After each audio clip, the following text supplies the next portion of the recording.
మొన్న చూసినాం, నాకు తెలిసి అత్యంతగా మీరు బాగా చూసినారో లేదో, 15 రోజుల నుంచి చూస్తే ఎక్కడలేని గింజుకొని కొట్టుకుంటున్నాడు. ఆ విజయ్ గెలిచినప్పటి నుంచి విజయ్ గొలుపు ఇతని ప్రాణానికి వచ్చింది, ఇతని సాగుకు వచ్చింది. ఇది అతను ఎట్లా గెలిచినాడో ఏమో తెలియదు, కానీ ఇతన్ని మాత్రం తిట్టనోడు లేడు. నువ్వెప్పుడు అవుతావంటే ఇడిచిపెట్టేదిలే.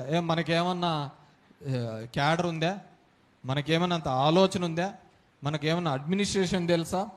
ఇవన్నీ మనం అనేది కాదు, ఆ అప్ప అనేదే. మన పార్టీకి ఏమైనా బలం ఉందా? 175 చోట్ల మన వాళ్ళు నిలబడే బలం ఉందా? ఇన్ని చెప్తా ఉంటాడు. నీతో పాటే కదా జగన్మోహన్ రెడ్డి పార్టీ పెట్టినాడు. ఇవన్నీ లేవు కాబట్టి నేను మరి ఇవన్నీ లేనప్పుడు, ఇవన్నీ కుదరినప్పుడు నువ్వెందుకు పార్టీ పెట్టాలా? చంద్రబాబు కోసం పార్టీ పెట్టినారా మీరు? ఎవరిని ఉద్ధరించడానికి కోసం పార్టీ పెట్టినారు?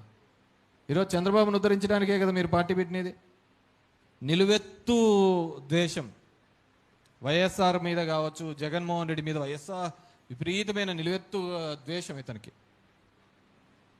ఊరికేనేమో చెప్తా, ఊరికే పోలే చంద్రబాబు, ఇతను వీళ్ళ మీద కోపం. ఎందుకంటే 36 ఏళ్ళ యువకుడు పార్టీ పెట్టిన ఒక 7 ఏళ్లలోనే ముఖ్యమంత్రి అయిపోయినాడు. నేను చూస్తా అంటే పొద్దున్న లేచిన నుంచి వాళ్ళది వీళ్ళది మోయడానికే సరిపోతుంది అని